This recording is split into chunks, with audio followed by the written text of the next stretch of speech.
Mercedes is stuck in a loop and can't seem to find their way out. From the first race in Bahrain to the fifth round in China, it's been a constant dance of moving forward and then slipping back. The team keeps saying they're fast and just figuring things out, but things seem to be changing after China. Are their promises of speed just talk? To make things more heated, a rival team has openly criticized Mercedes, adding to their troubles. Plus, Toto Wolff made comments that didn't sit well with others in the racing world. And there's still a big problem at Mercedes that no one can solve yet. So, let's dive into this video today to learn more about the Mercedes drama unfolding. This weekend, Toto Wolff, the Mercedes team principal, sparked a significant reaction from Christian Horner, his long-standing rival from Red Bull. Wolff had been quite vocal about Max Verstappen, Red Bull's three-time world champion, which seemed to irritate Horner. This clash could be due to some sensitive issues involving allegations of workplace malpractice within Red Bull earlier in the year, which might have added to Horner's heightened sensitivity. Horner responded strongly, ensuring his retorts targeted Wolff directly. The question arises, what did Wolff say that annoyed Horner so much? The comment that set off the dispute involved Wolff's perspective on Verstappen's future in Formula One. After a conversation with Jos Verstappen, Max's father, who has been critical of Christian Horner, Wolff mentioned, "There are so many factors that play a role in a driver joining. When you look at it from the most rational point of view, you can say that's the quickest car in the hands of the quickest driver. But I don't think this is the only reason you stay where you are. Let's say, simple minds, that might be the only reason why you stay in a car and that's it. But maybe there are more depths for some people that consider other factors too. I think that Max has that. Implications and future speculations." Despite Mercedes' recent struggles on the track, Wolff hinted that Verstappen might be looking beyond immediate results and considering his long-term future, especially with new regulations on the horizon. Wolff stated, "In that respect, are we able to convince him? I don't think it's a matter of convincing. I think that Max knows motor racing better than anyone. He will take decisions that he feels are good for him. I think a few factors play a role, but he's the one that's going to trigger some more domino stones to fall in afterwards. Everybody is waiting for what he's going to do." Recently, he also suggested that despite Red Bull having the fastest car, Max Verstappen might consider other factors before deciding to stay with the team beyond 2025. Wolff said, "If I were Max, I would stay at Red Bull in 2025, but I'm not Max. It's the quickest car, but there are still other factors." Wolff's comment implies that there may be some behind-the-scenes issues at Red Bull, which have prominently involved Christian Horner early this season. Horner's response to Wolff's insinuations shows that he took these comments very personally, possibly seeing them as the final straw in their ongoing rivalry concerning Verstappen's situation. In response to Wolff's comments, Christian Horner chose his words carefully, reflecting the sensitivity of the situation. He stated, "I'm going to think carefully about what I say here," followed by, "Have you spoken to Max about this?"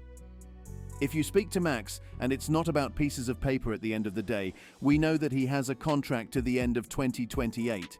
It's about how he feels in the team and the relationship he has in the team and the way he's performing. Christian Horner, responding to Toto Wolff's remarks, suggested that Wolff might be looking at the wrong issues within his team.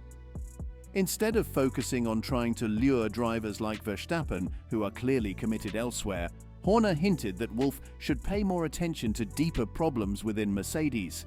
He said, "I don't think Toto's problems are his drivers. I think he's probably got other elements that he needs to focus on rather than on drivers that are unavailable." This statement implies that Mercedes has internal issues that are more critical than their driver lineup. Red Bull's success and Mercedes' struggles. Horner didn't stop at general advice. He also pointed out Red Bull's recent successes over Mercedes, specifically mentioning, "We moved today ahead of the number of races that Mercedes have won in the modern era, so the team is in form. Why on earth would you want to leave this team?"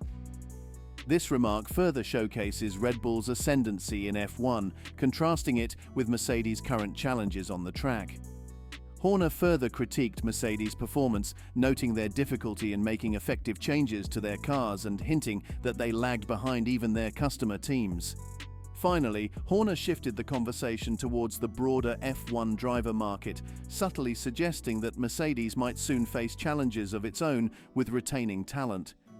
He hinted at George Russell's contract situation, saying, "Have any of you heard George Russell is out of contract at the end of 25? Maybe he might not be so keen to stay in 26. You know, the market moves around." Christian Horner made it clear, "I can assure you that there is no ambiguity as to where Max Verstappen will be next year." Although Horner aimed to stay out of drama, his comments might have unintentionally highlighted some of Mercedes' problems. This past weekend, during the sprint races, Lewis Hamilton's performance was noticeable and sparked many reactions.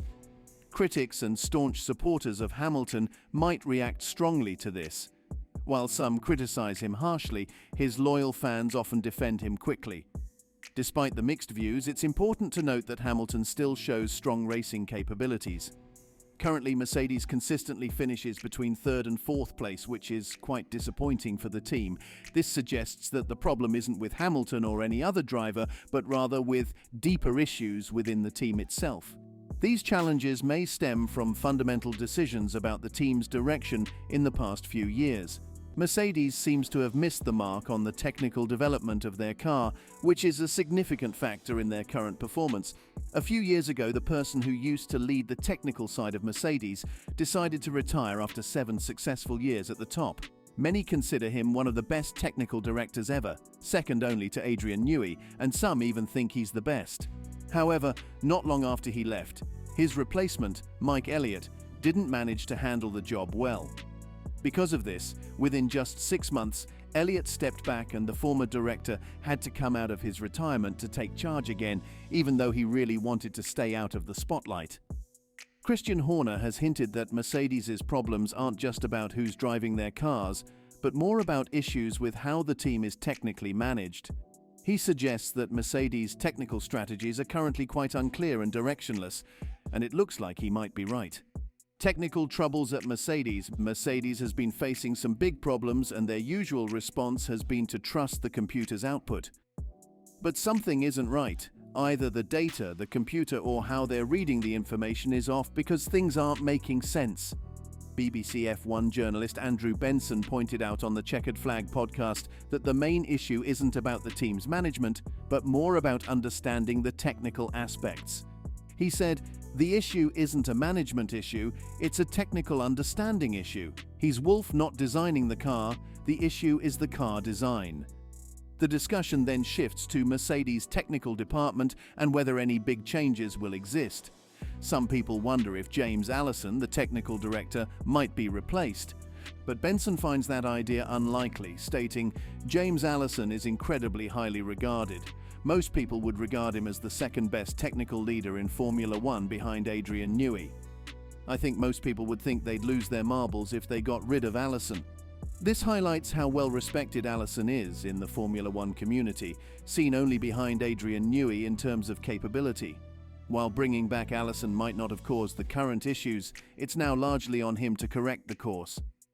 As both Horner and Benson have pointed out, the problems at Mercedes aren't due to management or drivers but are deeply technical. The real test will be how Allison and his team address these challenges. A significant opportunity is approaching for Mercedes to show improvements. They've announced that they are bringing substantial upgrades to the next race in Miami.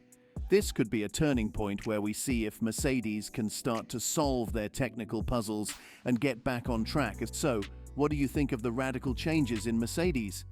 Comment below and subscribe for more.